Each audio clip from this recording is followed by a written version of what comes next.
अस्सलाम वालेकुम क्लास। आज हमने इन्फ्लेशन वाले चैप्टर को डिस्कस करना है। कल से हमने इन्फ्लेशन स्टार्ट किया था। इन्फ्लेशन क्या होता है?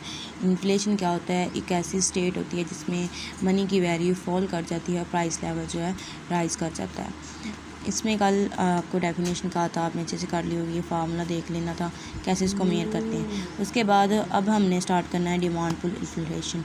डिमांड पुल इन्फ्लेशन में क्या होता है कि जब हमारी डिमांड इंक्रीज़ हो, हमारी कंजम्पशन इंक्रीज़ हो, इन्वेस्टमेंट एक्सपेंडिचर या गवर्नमेंट के एक्सपेंडिचर इंक्रीज़ हो, उन एक्सपेंडिचर के इंक्रीज़ होने से एग्रीगेट डिमांड जब इंक्रीज़ होती है, इन्वेस्टमेंट एक्सपेंडिचर हमारी सारी चीज़ें एग्रीगेट डिमांड में आएंगी। जब ये चीज़ें इंक्रीज़ होती हैं, ठीक है, हमारे इन सब के इंक्रीज़ होने से, एग्रीगेट डिमांड इंक्रीज़ होने से, इनकी वजह से जब प्राइस लेवल इंक्रीज़ हो तो इसको कहते हैं डिमांड पुल इन्फ्लेशन। ठीक है, हम इसके डिफरेंट अप्रोचेस हैं, लेकिन हमने फर्स्ट वन केन्जियन अप्रोच तक ही लिमिट में रहना है, क्योंकि वो हमसे पेपर में पूछेंगे डिमांड पुल इन्फ्लेशन। बहुत मुझे नहीं लगता, रेयर चांस ने कभी पूछा हो कम्युनिटीज़ व्यू या रियल मनीटीज़ की बात की जाए तो हम जस्ट एक व्यू करेंगे जो हमारे पास डिमांड पुल इन्फ्लेशन होगा, जिसमें हमारे कॉन्सेप्ट क्लियर होंगे।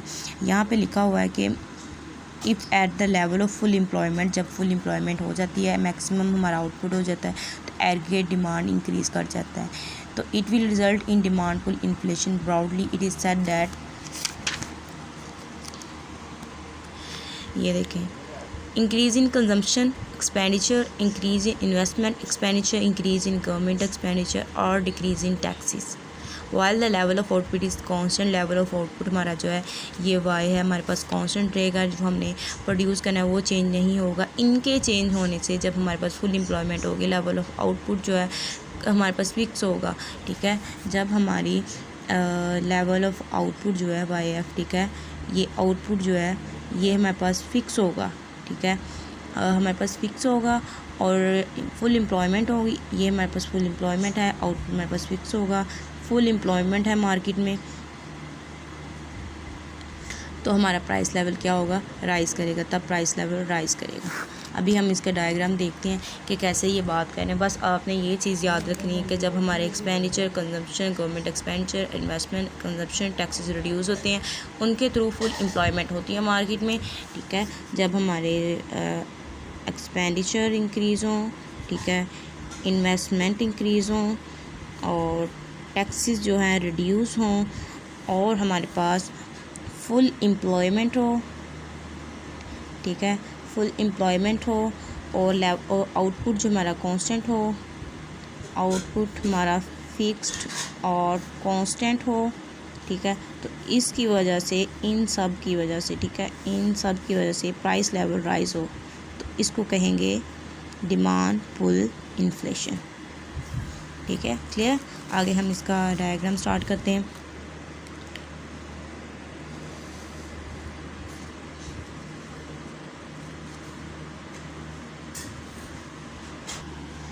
अच्छा, तो यहाँ पे हमारा प्राइस लेवल होगा और यहाँ पे हमारा आउटपुट होगा। ठीक है, और एग्रीगेट सप्लाई का मतलब कितनी प्रोडक्शन करी है और कितनी मार्केट में अवेलेबल है। अब एग्रीगेट डिमांड है, एग्रीगेट डिमांड और सप्लाई आपने ये केन्जियन अप्रोच किया जिसमें गुड्स मार्केट होती हैं, और ये ठीक है, ये आपने डिटेल में पढ़ा होगा मैक्रो में, तब वो उस कंसेप्ट में तो जाएंगे नहीं।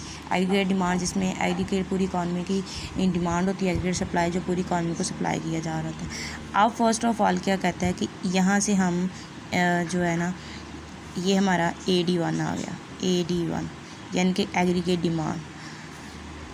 अब हमारी एग्रीगेट डिमांड जो है, इस पॉइंट पे अगर हम कहें कि एग्रीगेट सप्लाई जो कर्व होता है, जब वो स्टार्ट पे जा रहा होता है, ठीक है, वो राइजिंग कर्व होता है लाइक दिस,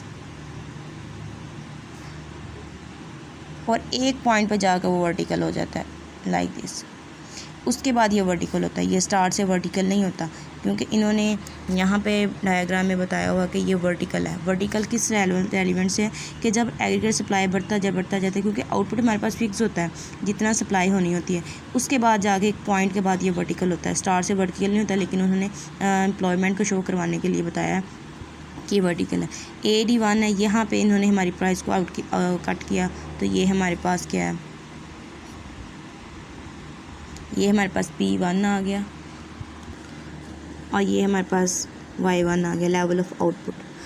अब क्या हुआ, हमारे एक्सपेंडिचर ये सारी चीज़ें इंक्रीज़ हुई, टैक्सेस रिड्यूस हुई। अब हमारा एग्रीगेट डिमांड कर्व क्या है, आगे की तरफ मूव कर गया। अब एग्रीगेट डिमांड 2 आया, तो अब इसके मूव करने से हमारा आउटपुट भी जो है वो इंक्रीज़ कर गया और हमारा प्राइस लेवल भी क्या हो गया, इंक्रीज़ कर गया। अब हमारे पास लेवल ऑफ आउटपुट फिक्स है। अब एक और पॉइंट आया, अब हमारा क्या हुआ, एग्रीगेट डिमांड फिर फिक्स इंक्रीज़ कर गया।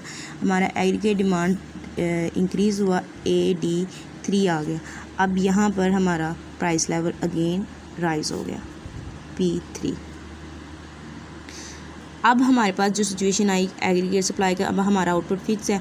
अब अगर हमारा एग्रीगेट डिमांड का इंक्रीज़ करता है, ठीक है, तो क्या होगा, सप्लाई फिक्स होगी। अब हमारा आउटपुट नहीं इंक्रीज़ हो सकता, वो हमारा कांस्टेंट रहेगा क्योंकि ये हमारे पास वर्टिकल हो गया।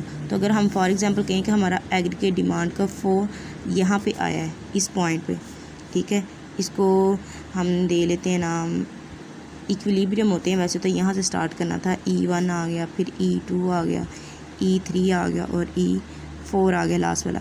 अब यहाँ पर और यहाँ पर ये वाला एरिया जो है ये P4 यहाँ से लेके यहाँ तक बता रहा है कि आपका आउटपुट जो है नहीं इंक्रीज़ हुआ, कांस्टेंट हो गया है और एग्रीगेट डिमांड कर्व शिफ्ट कर गया है, प्राइसेस इंक्रीज़ कर रही हैं लेकिन आपका आउटपुट कांस्टेंट है।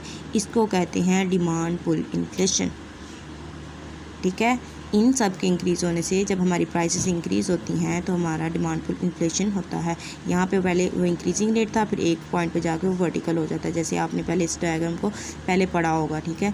तो इनके फैक्टर के इंक्रीज़ होने से यहाँ पे हमारा आउटपुट जो है वो कांस्टेंट है, इंक्रीज़ नहीं होगा। यहाँ पे हमारा आउटपुट भी इंक्रीज़ हो रहा था, प्राइसेस भी इंक्रीज़ हो रही थी, एग्रीगेट डिमांड का जैसे जैसे इंक्रीज़ हो रहा था। होप सो आपका डिमांड पुल इन्फ्लेशन क्लियर हो गया होगा। नेक्स्ट आपका हम कॉस्ट पुल इन्फ्लेशन देखते हैं। वो था हमारा demand pull inflation. Cost pull inflation क्या है, जब किसी चीज़ की प्रोडक्शन में कॉस्ट इंक्रीज़ हो जाए, उन कॉस्ट के इंक्रीज़ होने से हमारी प्रोडक्शन कम हो जाए, ठीक है, उसको कहेंगे कॉस्ट इन्फ्लेशन। जिस तरह देखें कि अगर हम वेजेस या रॉ मटेरियल की बात करें, जब किसी प्रोडक्शन में लेके आते हैं, हमारी वेजेस लेबर्स की राइज़ हो जाएं, हम क्या करेंगे, लेबर को कम एम्प्लॉय करेंगे। अब रॉ मटेरियल की वेजेस प्राइसेस भी हाई हो जाएं तो हम रॉ मटेरियल भी कम लाएंगे। अब देखें जब लेबर भी कम है, रॉ मटेरियल भी कम है, तो हमारी प्रोडक्शन क्या होगी, ऑटोमेटिकली डिक्रीज़ कर जाएगी। अब इनके डिक्रीज़ होने से, प्रोडक्शन के डिक्रीज़ होने से जो हमारा आउटपुट डिक्रीज़ होता है और प्राइसेस राइज हो जाती हैं, प्राइसेस और वेजेस के इंक्रीज़ होने से, तो इसको कहते हैं cost pull inflation.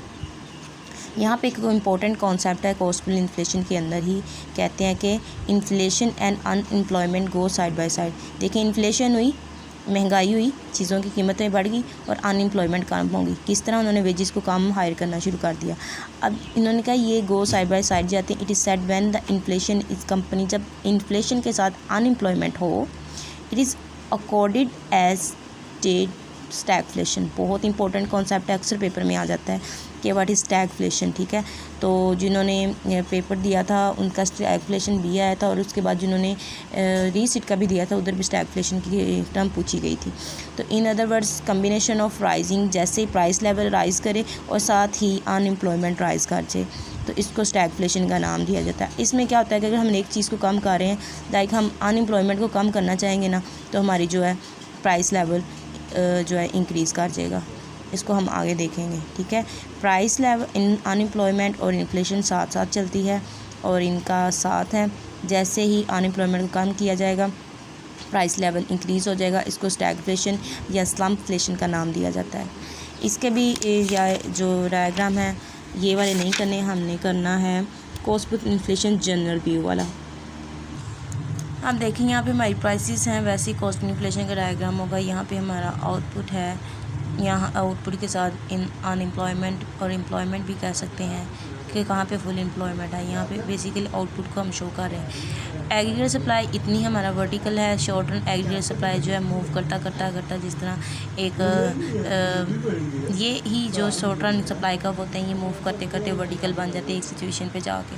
First of all इसमें दो शॉर्ट सप्लाई का इन्वॉल्व होंगे, शॉर्ट रन से हम डिस्कस करेंगे और इसके बाद इसको डिटरमिन कैसे किया जाएगा। यहाँ पे हमारा एग्रीगेट डिमांड का होगा, एग्रीगेट डिमांड का फिक्स होगा एक ही जगह पे, क्योंकि एग्रीगेट है, डिमांड का कोई लिंक नहीं है, हमारी प्राइसेस का लिंक है। जब प्राइसेस ज़्यादा हाई हो जाती हैं, वेजेस ज़्यादा हो जाती हैं, उसकी वजह से वेजेस और प्रोडक्शन रिड्यूस होगी। यहाँ पे सप्लाई कर्व है, अभी हम यहाँ पे डिमांड कर्व बना लेते हैं जो हमारे पास फिक्स है, लेकिन हमारी जब प्रोडक्शन रिड्यूस होगी, ठीक है, प्रोडक्शन रिड्यूस होगी तो ये सप्लाई कर्व जो है ना शॉर्ट रन ये पीछे की तरफ मूव करेगा। Let me do that. ये हमारा एग्रीगेट डिमांड है, एग्रीगेट सप्लाई है, जहाँ पे इन दोनों ने इंटरसेक्ट किया, ये हमारी इक्विलिब्रियम E1 का नाम दिया है। अब क्या हुआ, हमारी प्रोडक्शन डिक्रीज़ हो गई, ठीक है, प्राइसेस और रॉ मटेरियल वेजेस इंक्रीज़ होने से। अब हमारा सप्लाई कर्व यहाँ बैकवर्ड मूव कर गया क्योंकि हमारी प्रोडक्शन डिक्रीज़ हुई। ये सप्लाई था ना एग्रीगेट सप्लाई, ये पीछे की तरफ मूव, इसने जहाँ एग्रीगेट डिमांड को इंटरसेक्ट किया तो यहाँ पे देखें ये Y1 था और ये Y2 का नाम दे सकते हैं, और यहाँ पे देखें प्राइसेस हमारी राइज हो जाएंगी। अब ये हमारा E0 कह लें या E स्टैटिक कह लें, जो हमारा बेसिक इक्विलिब्रियम है कि जहाँ पे हमारा प्रोडक्शन डिक्रीज़ कर गया और जो है एग्रीगेट डिमांड फिक्स रहेगा। लॉन्ग रन हमारे पास फिक्स थी जहाँ पे हम पहले थे, लेकिन हमारी प्रोडक्शन डिक्रीज़ होने से एग्रीगेट सप्लाई जो है वो पीछे की तरफ मूव कर गई, और इससे हमारा जो जहाँ पे उसने एग्रीगेट डिमांड को इंटरसेक्ट किया वहाँ पे उसने बताया कि प्राइसेस हाई हो गई और हमारा जो आउटपुट है वो डिक्रीज़ हो गया। और इन दो पॉइंट का फ़र्क ये भी है कि यहाँ पे पहले फुल हमारे पास आउटपुट भी फुल आउटपुट था, फुल एम्प्लॉयमेंट थी, लेकिन जैसे ही हमारी प्राइसेस राइज़ हो गई, ठीक है, मटेरियल्स की, हमारा प्रोडक्शन डिक्रीज़ हो गई। प्रोडक्शन डिक्रीज़ हुई तो मतलब कि अब हमारे पास जो आउटपुट मिल रहा है वो भी तो डिक्रीज़ हुआ ना। तो इस तरह ये हमें जो शो करवाता है, ये बताता है कि हमारी जो अनएम्प्लॉयमेंट भी राइज़ हो गई है, ठीक है, लेबर्स भी कम हो गए हैं एम्प्लॉय होने, और हमारी प्रोडक्शन भी जो है प्रोड्यूस आउटपुट वो भी कम हो गए। आपने जस्ट इतना डायग्राम करना है। अगर ये जो आपको E0 ये कंफ्यूजिंग है, ये इन्होंने बता दिया कि यहाँ पे भी एक पॉइंट बन सकता है, लेकिन इसको आपने बात वही बतानी है। इन्होंने कहना है कि यहाँ से भी हम ऊपर की तरफ मूव करेंगे, अगर यहाँ भी होंगे तो भी हम ऊपर की तरफ मूव करेंगे। तो आपने इस पॉइंट को स्किप कर देना है। जस्ट जितना मैंने आपको नोट्स पे बताया वैसे ही आपने ड्रा करना है, किस तरह हमारा प्रोडक्शन डिक्रीज़ हो गए। और हमारा यहाँ पे E2 का था, लेकिन मैंने इधर बना के इनिशियल यहाँ पे बना दिया, इनिशियल इन्होंने 2 का नाम दिया है। जस्ट बेसिक इक्विलिब्रियम E1 है वो बताने के लिए, ठीक है। तो यहाँ पे मैंने E1 यहाँ पे लिया और E0 या E स्टैटिक इसको कह दिया, ठीक है, जो हमारा सही वाला इक्विलिब्रियम है। और ये था हमारा कॉस्ट पुल इन्फ्लेशन। अब नेक्स्ट जो हमने करना है वो करना है Phillips curve inflation versus unemployment. वो सिचुएशन स्टैगफ्लेशन, शॉर्ट रन की बात हो रही है यहाँ पे, कि जहाँ पे इन्फ्लेशन को अगर हम अनएम्प्लॉयमेंट को कम करना चाहेंगे तो इन्फ्लेशन ऑटोमेटिकली राइज हो जाएगी। डेफिनेशन इसकी मैंने अभी आपको कॉस्ट पुल इन्फ्लेशन में टोटली बता दी है कि किन की वजह से ये स्टैगफ्लेशन इन्फ्लेशन आती है। कॉस्ट पुल में इसकी डेफिनेशन है। अब इसके डायग्राम अलग से बनाने की ज़रूरत नहीं है, आप यहीं से देख सकते हैं कि ये हमारा प्राइस है और ये हमारा एम्प्लॉयमेंट साइड है, ठीक है, जो एम्प्लॉयड करते हैं हम लेबर्स को। अगर हम first of all point A पर हैं, ठीक है, पॉइंट ए पे हमारी प्राइसेस इतनी हैं और हमारी BYF ये हमारी अनएम्प्लॉयमेंट को शो करवा रही है। अब क्या हुआ, हमने कहा कि अनएम्प्लॉयमेंट को कम करना चाहिए, हमने लेबर को ज़्यादा प्रोड्यूस किया तो हम B पॉइंट पर आ गए। B पॉइंट पे आके क्या हुआ कि प्राइसेस अभी हमारी फ़िक्स हैं, ठीक है, अभी हमारी सेम या अभी कोई इन पे फ़र्क नहीं पड़ा। जब देखा कि मार्केट में हमने इनफ एम्प्लॉयमेंट हो गई, ठीक है, फुल एम्प्लॉयमेंट कर दी, जिससे ज़्यादा हम नहीं कर सकते, ठीक है, एग्रीगेट डिमांड हमारी फुल रीच हो गई, हम उसको और ज़्यादा प्रोड्यूस नहीं कर सकते। उसके बाद भी अगर हम कोशिश करेंगे, हमारा जो एग्रीगेट सप्लाई फ़िक्स था, अगर उसके बाद भी हम कोशिश करेंगे उनको बढ़ाने की, तो क्या होगा, हम इनफ एम्प्लॉयड कर चुके हैं, उसके बाद हमारा प्राइस लेवल इंक्रीज़ होगा और हम B से C पॉइंट की तरफ शिफ्ट कर देंगे, और जो हमें शो करवाएगा कि प्राइसेस हाई होंगी। अगर हम इस पॉइंट से आगे जाएंगे, कोशिश करेंगे, ठीक है, B पॉइंट से कि हम और अनएम्प्लॉयमेंट को कम करें, तो उससे क्या होगा, हम अपवर्ड मूव कर जाएंगे, हमारी इन्फ्लेशन मार्केट में या कंट्री में हाई होने लग जाएगी, लेकिन अनएम्प्लॉयमेंट ज़्यादा इससे कम नहीं होगी, हम इनफ एम्प्लॉयड कर चुके होंगे, ठीक है। यहाँ पे आप देख लीजिएगा, while are full employment the economy suffer from inflation. जब फुल एम्प्लॉयमेंट हो जाएगी तो उस इकॉनमी में इन्फ्लेशन आ जाएगी। ये हमारा इनिशियल था जो बेसिक आपने स्टैगफ्लेशन का करना है। अगर हम केन्जियन साइड से बात करें तो ये उन्होंने छोटा सा दे दिया, आप इस ग्राफ को देख लीजिएगा कि हमारे पास अनएम्प्लॉयमेंट का ये है, ठीक है। अनएम्प्लॉयमेंट जैसे जिस तरह हम क्वांटिटी लेते हैं इस तरह आगे की तरफ जाएंगे तो बढ़ती जाएगी क्वांटिटीज़। इस तरह अनएम्प्लॉयमेंट ये मेजर कर रहे हैं। यहाँ पे पहले ए पॉइंट पे थी अनएम्प्लॉयमेंट, ठीक है, हाई थी, ठीक है, आगे की तरफ है।